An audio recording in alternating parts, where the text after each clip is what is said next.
In the naked city, a man dies and is reborn with alternate beats of his heart. One instant, blood and oxygen pulse to his brain, and he is truly alive. Then there is nothing, and his brain sleeps, until a new succeeding heartbeat recharges it. Thus, a man is the residue of 1 billion deaths and 1 billion reawakenings. A coral reef of thoughts and experiences, layer upon layer of scar tissue. A complex of sifting, evolving personalities, so that at any given moment he is no more, no less than the sum of a succession of heartbeats. This is a story of people pinned to one moment in time. Some of them change for the better, some for the worse. Some of them even die, not just until the next heartbeat, but forever.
Live on a launching pad long enough, sooner or later, somebody's gonna launch you. Somebody like a husband? Could be. A father, mother, brother, or even another girlfriend. These were his gals.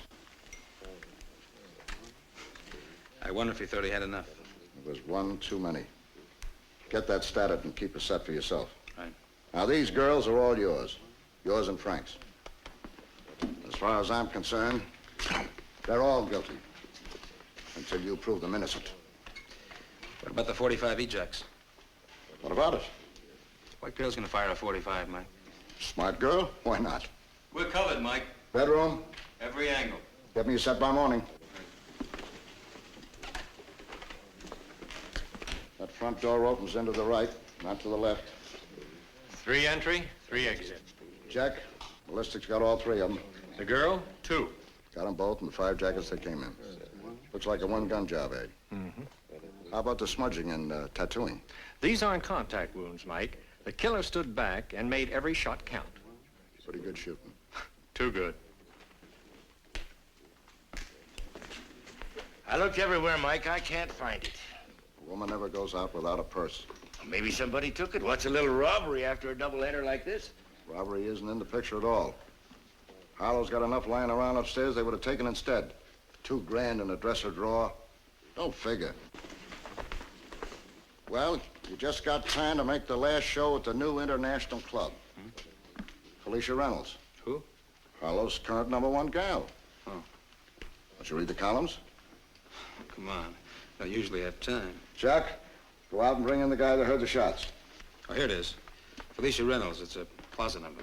That's where you start. Then you go back to the A's and straight through the Z's. Would you believe it, Mike? He actually has 3 Z's. Look. Zuleika, Zenita, Zelda.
Miss Reynolds?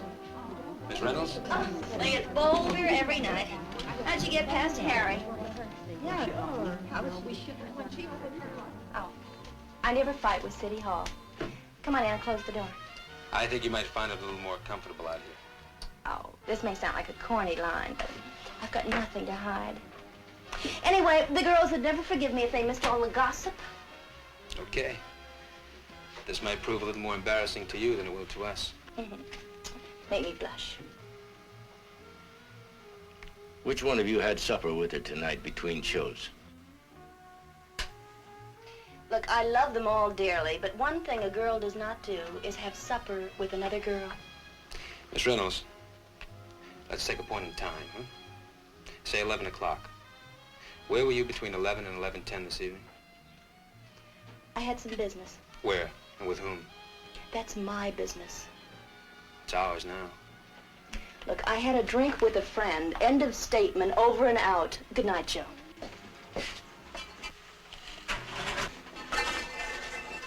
Look, are you going to get out of here? Or does it get into the papers that 2 cops got fresh with the whole chorus backstage in the dressing room? Miss Reynolds, somebody killed Ben Harlow tonight.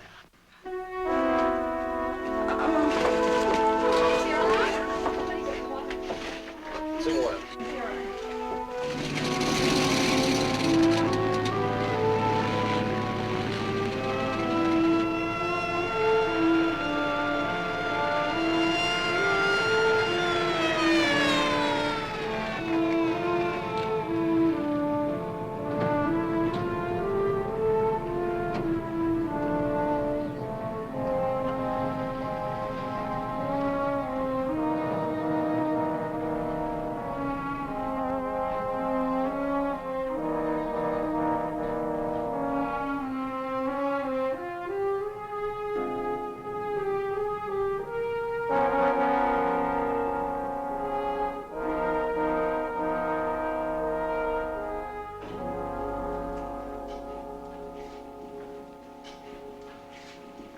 What about the Rounds girl? As soon as she heard about Harlow's death, she fainted. Fainted? Yeah. And after we revived her, she still wouldn't budge. Not a word about where she was at 11. Frank's back at the precinct waiting on the lab report. They ran a paraffin cast to the back of her hand. Remember that missing purse? Yeah? We found it in the back of Harlow's building, in a trash can. Nothing touched as far as we could see. Nothing missing. Why was it taken? We'll have to hang that one up to dry for the time being. The woman's name is Marta Brent, Mrs. Brent. What about Mr. Brent? In Philly at the convention. The boys picked him up at the airport. They do now. That's why I wanted you here. Brent may have some notions.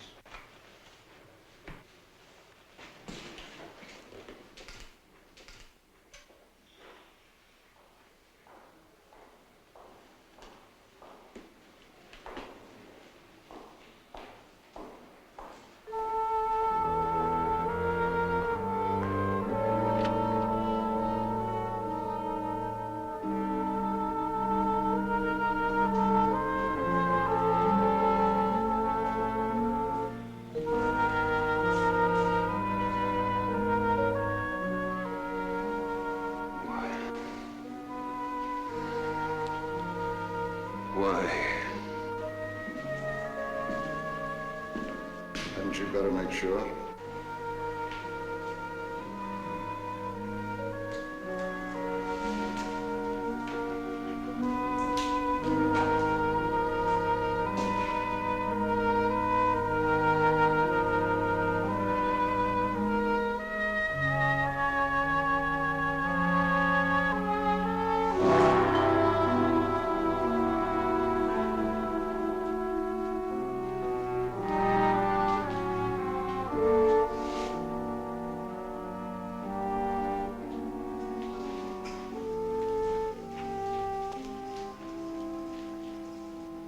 Still hear her voice. I just talked to her last night. What time did you talk to her, Mr. Brent? She said she was going to turn in.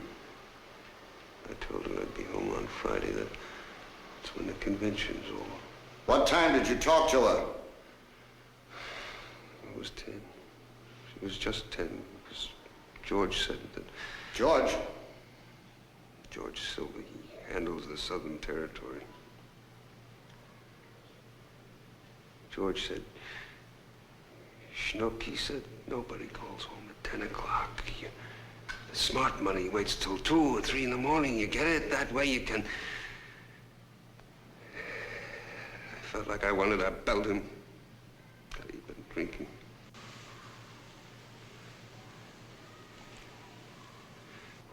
When I was on the road, I could call home anytime. From Baltimore, Pittsburgh, Philadelphia, anywhere, and she'd be there.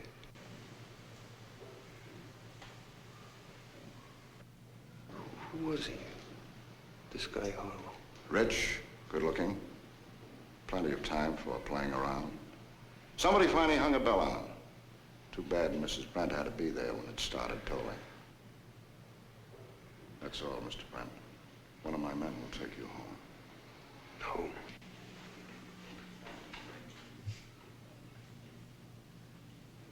Home?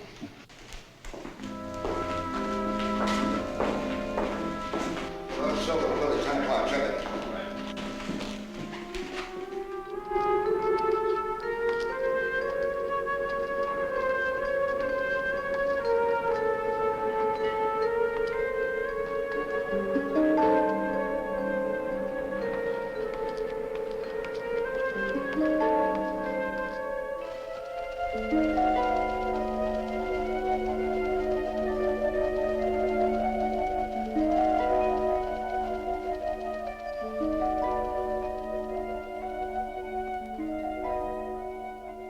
My name is June Walden.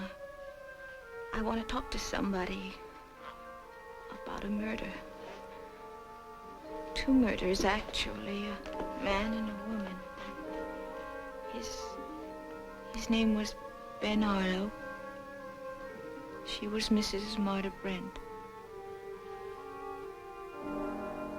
I know because I shot them.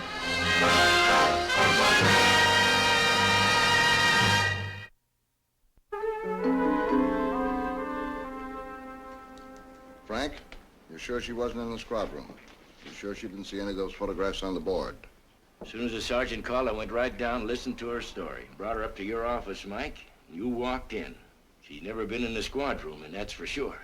Okay, Frank. All right, Miss Walden. Where's the gun? I threw it in the river. The East River. You know, you look about as guilty as Detective Flint there. What is it? Fight with the boyfriend? Trying to get your name in the papers? Whipping up some sympathy? Miss Walden, we've all had a very long night. And we have a long day ahead of us. There's a lot of things we have to check on. Everything you've told us so far, you could easily have heard in the radio. And the things that haven't been broadcast, you don't know anything about. For instance, the caliber of the murder weapon. I told you, I don't know anything about calibers. It was just a big gun. Yeah, well, most guns are.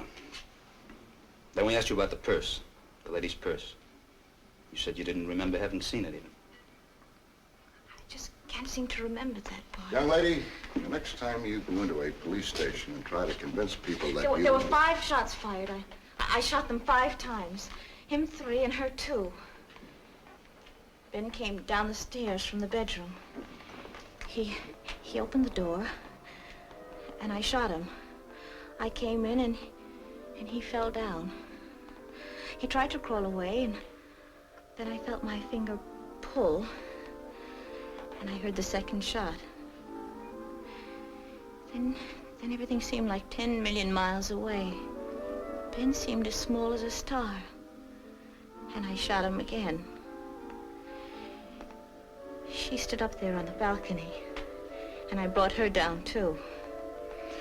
She fell down the stairs, and she reached out for me and fell down again. Then she got her stole, and I shot her once more. There were 2 champagne glasses and cigarettes burning, and the hi-fi was playing. Miss Walden, what color was the couch? White. White with the brown stripes. She could have been in the apartment before, Mike. I've seen the couch on another occasion. You'd been up there before. Several times. I was one of Ben's girls. I didn't know I was just one of them until later. There's no June Walden here. I know. You know? I asked him about that book. I found it one time in his apartment, and I asked him about it. Who are all these girls? He told me. He told me he collected women. He said that New York was more challenging than Africa. Every day was safari. The great white hunter. He said women are like wild creatures, just waiting to be caught and tamed. That some are more fragile than birds who'd fly away if you approached them the wrong way. Others were like mice who run off squealing to a dark hole if you didn't set your cheese just so. And others were like a lioness. Women who hunted him. Which one were you? Bird? Mouse? Or the lioness? I wasn't even in his little black book.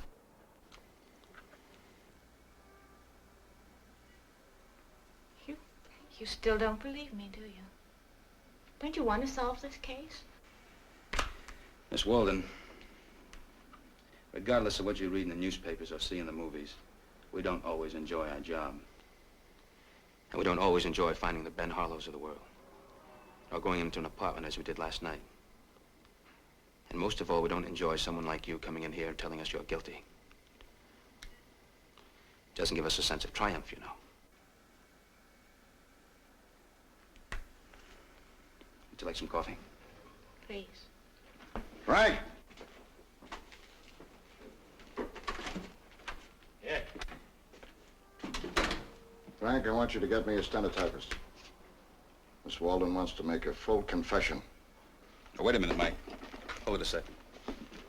Frank, do we still have that gun from the Lang job? Yeah. Would you mind getting it? Not at all. What is this? I guess I just don't believe him, Mike. Well, what does it take to convince you? Well, some fingerprints for one thing. Of course, we can get those easy enough. And I think we should have the lab run a dermal nitrate test on it. Thanks, Frank.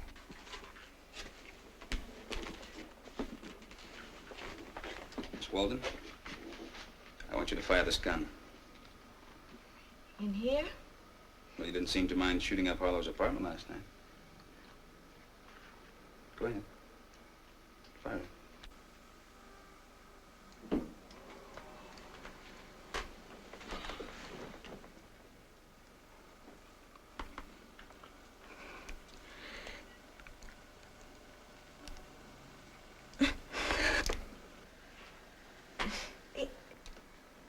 It won't work.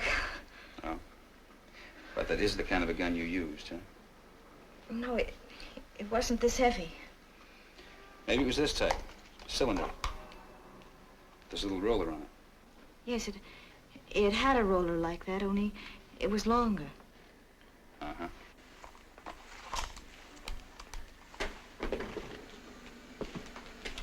You see, Mike? Oh, I didn't have a clip in this, if that's what you're worried about. You don't think I'd let you hand it to her if there had been? Okay, Miss Walden. Out. Goodbye, Miss Walden.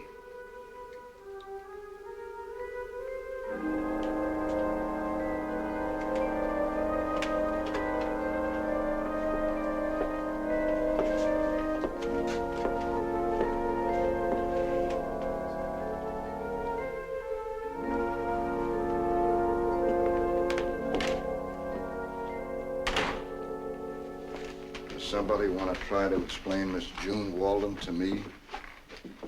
I doubt if Miss June Walden can explain Miss June Walden. Frank, she's all yours. You've got all the facts on the case. Address, place of employment. For someone who didn't do it, she seems to know as much about the case as any of us. Maybe more. Stay with her, Frank. Yes, sir. Adam, I want you to talk to the wife. Even sick people have moments of clarity. I'll get an okay from downtown. You know, Mike, I'm just wondering how much good this little black book is really going to do us. Closest we've come to anything yet is Miss Walden. And she isn't even listed.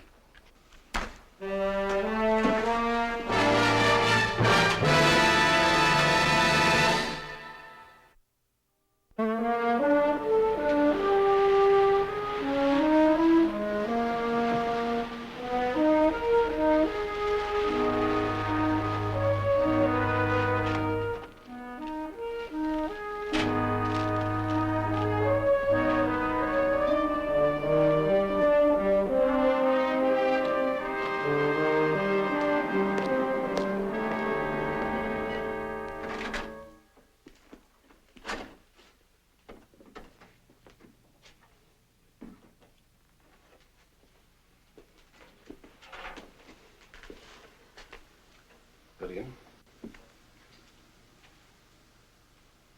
Let's turn around now and say good morning to Mr. Flint.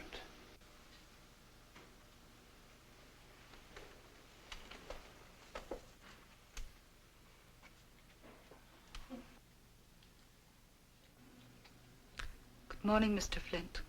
Good morning, Lillian.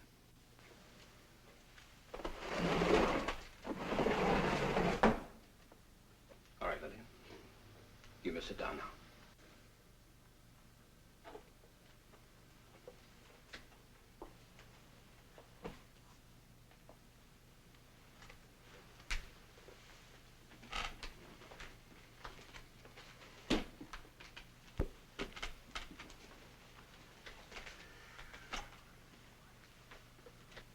Lillian, there's a man about 35 years old. Nice-looking man. Dark eyes and dark hair. He has a mole right here on his forearm. And a strawberry birthmark about here on his shoulder. Would you know who that man is?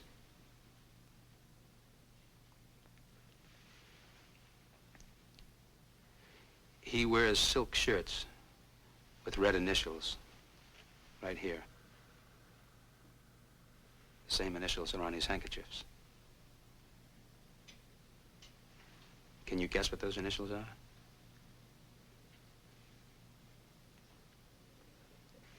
This man, Lillian, he married a girl from out of state, a girl from North Dakota. A very nice girl. Her mother and father, they were dead. And they had left her an estate over $2 million.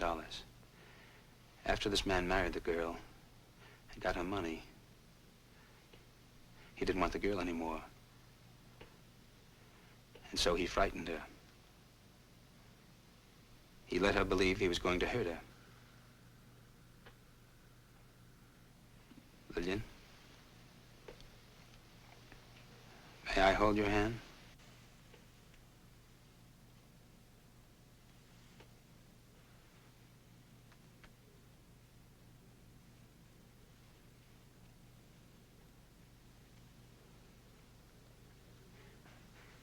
Lillian,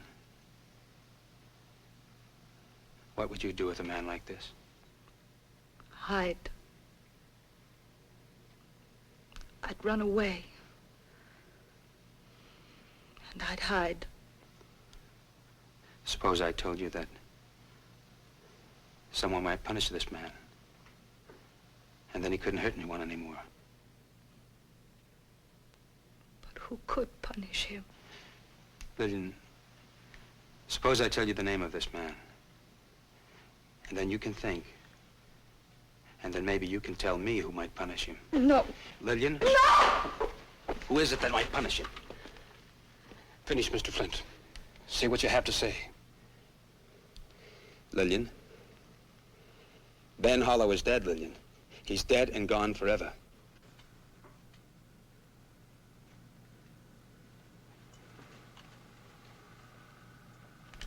I told her. I begged her not to hurt him. Who did you beg not to hurt him? Who did you tell? I'll tell you outside. We'll have to go now.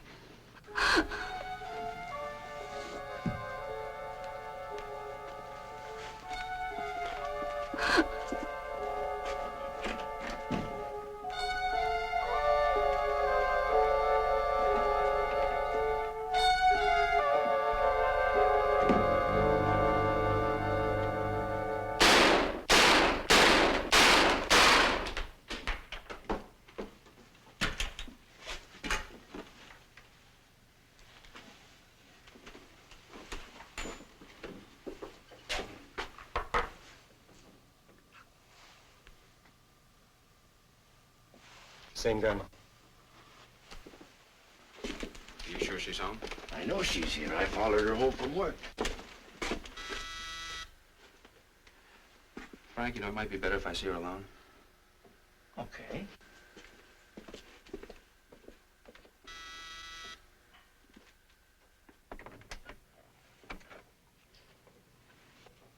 May I come in?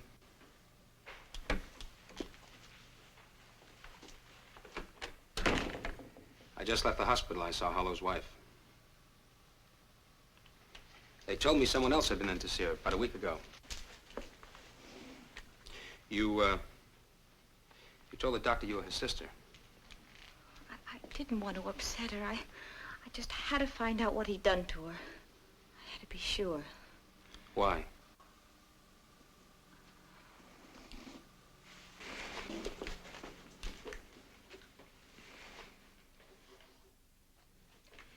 This is a picture taken at the Marquet Club.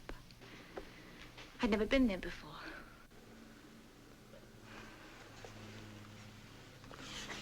That's a menu I saved from the Dale Inn in Southampton. I'd never tasted such wonderful food. Do you want to see the rest of it? Plain talk, Miss Walden. Just plain talk. If you've never had anything, that's one thing. You work in a steam kitchen all your life and not know any better. But if someone lifts you up, way up, and then lets you down, slams a door in your face, I had to know why. Why me? So I went around. I went around to see all his other girls, to talk to them, to find out what he'd done to each of their lives. How they hated him. And then I found out he had a wife in a mental ward. I went to see her.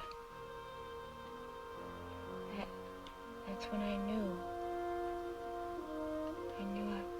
I had to kill him. With a gun that was too heavy for you to handle? With a gun you couldn't even identify? No. No, you didn't kill him, Miss Walden. But you know who did. You're covering up for somebody. Who?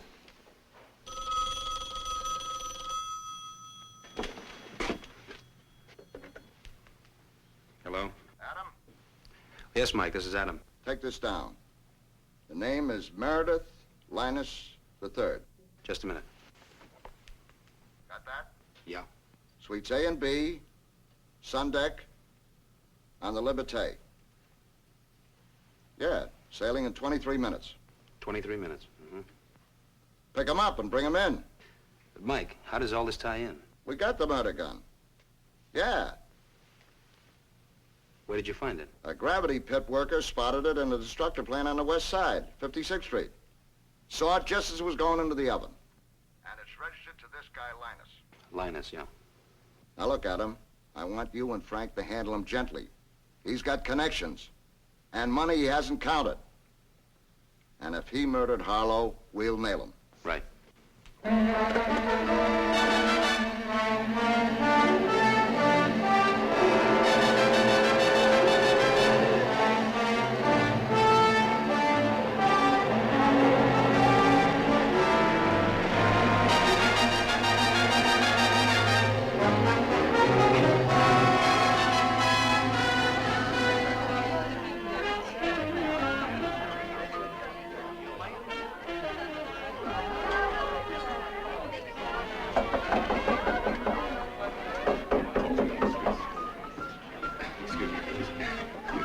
Sorry, may I get through, please?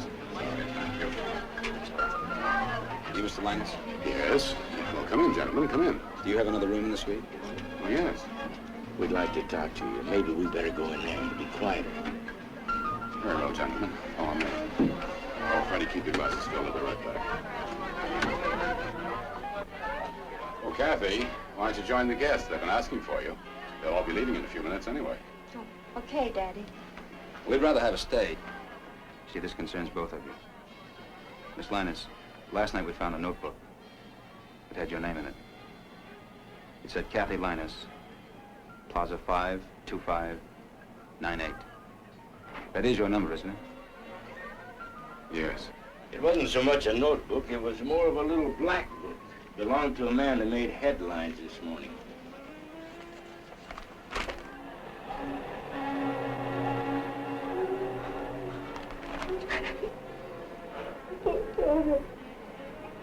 I appreciate you have a job to do, gentlemen. Please do it and leave. Yeah, well, we'll all be leaving. See, the gun that killed Harlow, that was yours. My gun? How could that be? No, Kathy. I didn't kill him. There was a time when I thought I would, but I didn't. Simply because I had enough confidence in you to believe that you'd cut him out of your life yourself in your own good time. When you did, I knew I'd won. I don't suppose you can suggest anything I can tell my guests. Some explanation about our not sailing. Well, you're the head of a large company. It's quite possible that Frank and I are two of your employees. Maybe we just came aboard the ship now with some very bad news. You have indeed, gentlemen.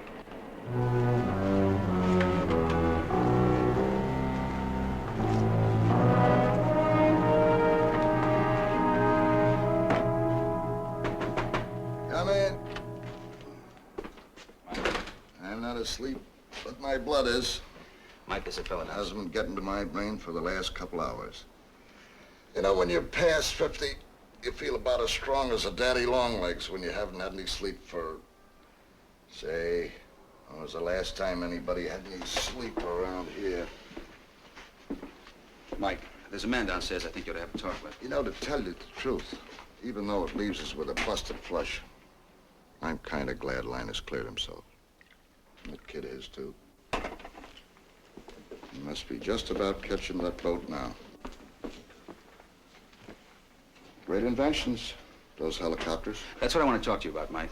When he rented that helicopter, he gave me an idea. Like he said, somebody must have broken into his country house at Montauk and taken that gun. Even he didn't know it was missing. But who? Sergeant, will you send in George Silver, please? George Silver? Isn't he Andy Brent's alibi from Philadelphia, covering the Southern Territory and who was with Brent at 10 o'clock? That's right. You asked me to check on him, Mike, remember? Yeah. And I did. He was with Brent at 10 o'clock. But, Mike, when I saw Linus get aboard that helicopter, something else struck me. And that's why I took the liberty of having Silver come up.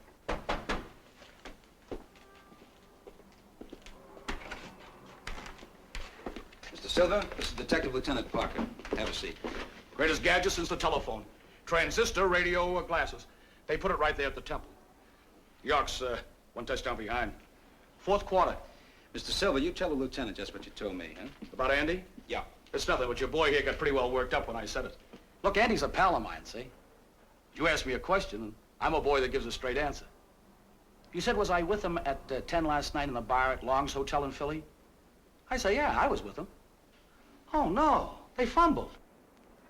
Who fumbled? We did. Okay, then you asked me if I was with him at 11. I gotta tell you, I don't remember nothing after 10:15. That was the last clock I saw in the hall when Andy helped me drag myself up to my room. I passed out about 2 this morning when you called Andy about his wife. I woke up and he was in pajamas on the other bed. See, we share the same room at the convention. I can see he's crying when you break the news to him. Well, that's it. That's what? Come on, Mike. Can't you see Brent doesn't have an alibi from 10:15 to 2 a.m.? Only a 14-carat alibi. It's a golden cinch he didn't leave Philly at 10:15 and knock off Harlow in New York at 11 the same night. Unless he took a helicopter from door to door, huh? Frank, anything yet? Coming in. Oh, and there's another thing. Tell the lieutenant what company you and Mr. Brent work for. Linus Textile. And you know anything about the Linus Fishing Lodge out at Montauk?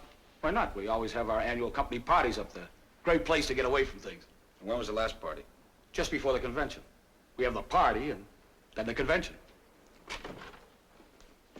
It looks like 30 minutes from Philly by copter, but you got to add 10 minutes from Long's Hotel to the base in Philly, and about 5 minutes at the West 30th Street heliport, cross town, to Harlow's apartment. If you got a car parked and waiting there, that makes it about 45 minutes overall. 45 minutes, huh? Thanks, Frank. Well, that's it, Mike. 45 minutes for him to get here, time to do what he had to do, and 45 minutes to get back. And that's undoubtedly why he hit the girl's purse, so he couldn't make a quick identification.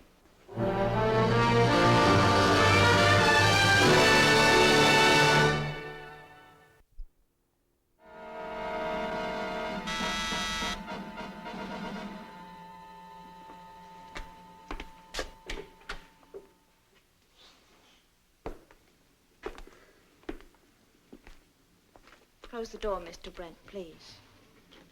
Well, who are you? Funny part of it is, you don't even know me, and I was willing to die for you. What is this? What do you want? You're not really bad, are you? That's why I felt what I tried to do was the right thing. I walked around for hours before I knew it was. Look, young lady, I'm busy. I'm very busy. I have a funeral to go to in the morning, and then I'm going to take a trip. So I think you... Can't buy a ticket to take you far enough, Mr. Brent. You loved her very much, didn't you? She was your luck at heaven. And he took it away from you. You ask, who am I? A fellow prisoner, Mr. Brent. A prisoner of hate and anger, a prisoner of what we both did last night. You in fact, and me in my heart. The two of us. The killers of Ben Harlow and your wife. That isn't necessary. I've already been to the police and confessed. Not about you, just me. I thought if they take me, then you'd have another chance. I'm nobody, never was. But you deserved another chance. But they didn't believe me. I know now that was wrong. I know now you can't live with guilt. We both have to go to the police. I'll stand by you. I'll try to make them understand why you did it. What is this, a joke? I don't know what you're talking about. I went to his apartment last night. I thought if he couldn't make me understand why he was the way he was, I'd have to hit him with something. Those big brass fire tongs, you know. But he only laughed at me. In front of your wife. Then he took her upstairs, and he called from the balcony, "Don't slam the door when you go." I stood there, I don't know how long. And then the bell rang. There was something about the way it rang that frightened me, and I hid behind the drapes. I saw Ben come out, down the stairs, open the door. I saw it all. I saw the tears on your cheeks when you hit her.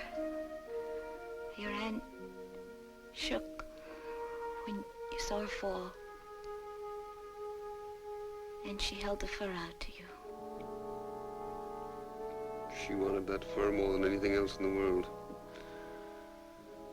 That damn mink. I'm still making the payments on it. And I killed her. How do you like that? I killed her and I still haven't paid for it yet. What am I going to do with you? I've got to leave. I can't leave you here. I can't take you with me either. Hello, Mike. Adam. Listen, we're at his place now, but he's gone. He just left. Oh, and there's a girl with him. And from the description, it could be June Walden. And another thing, he's driving a '60 convertible Chevy. Yeah, license plate 4X3675. No mistake about the ID? No, the helicopter pilot made a positive identification of Brent's picture. Right. Higgins, get the CB on the direct line. General alarm.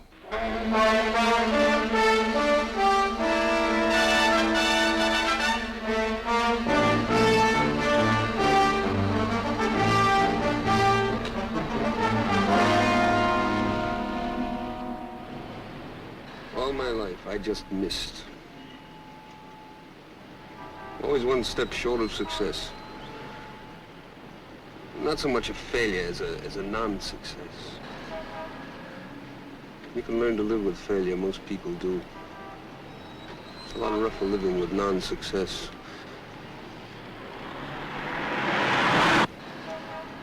Marta, the most beautiful woman in the world. She was my one success. That's why she destroyed me when she let that man...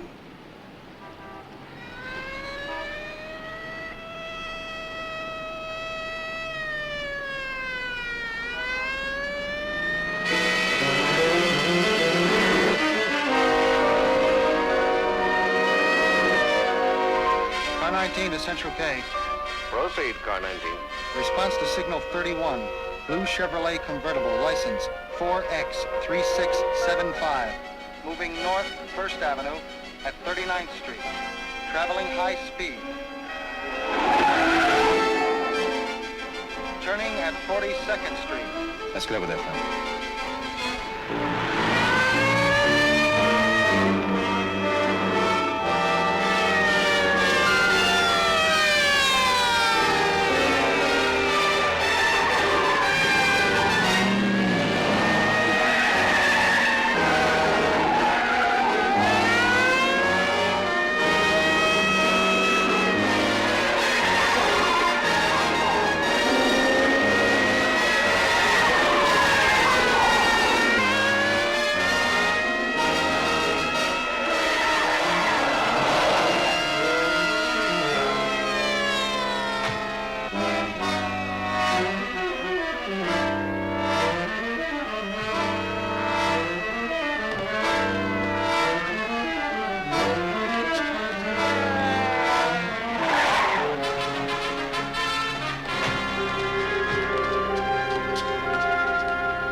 even know your name. June. June.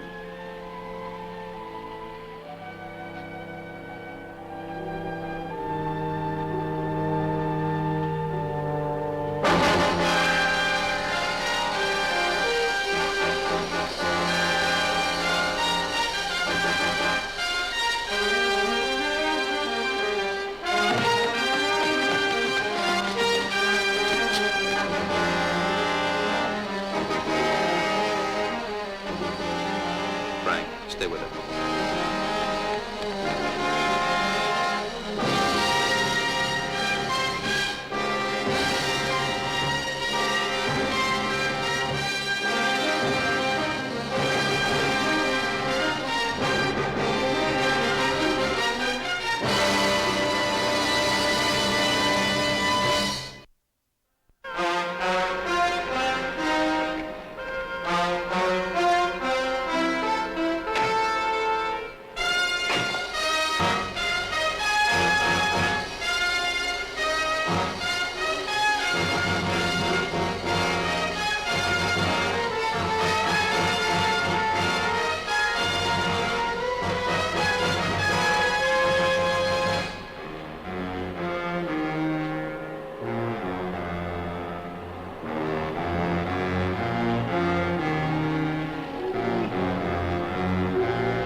I'll jump.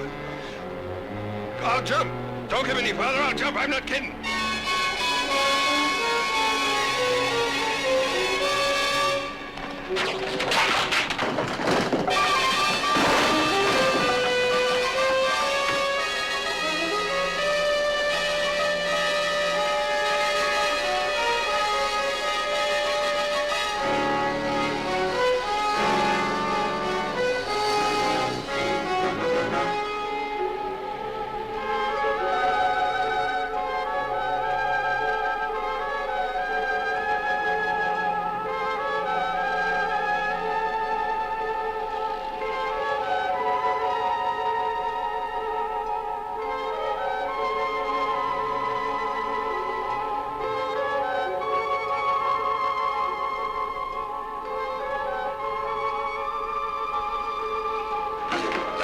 Let me have your hand. Now, hang on.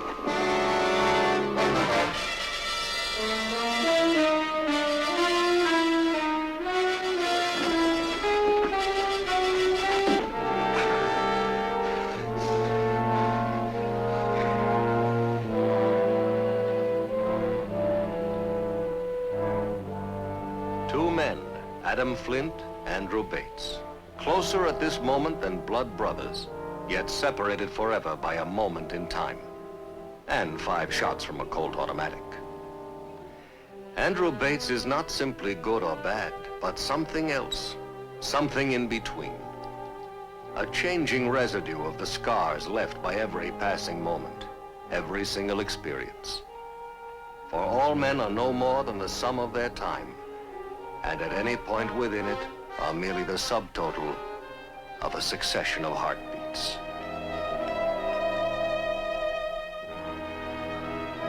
There are 8 million stories in the naked city. This has been one of them.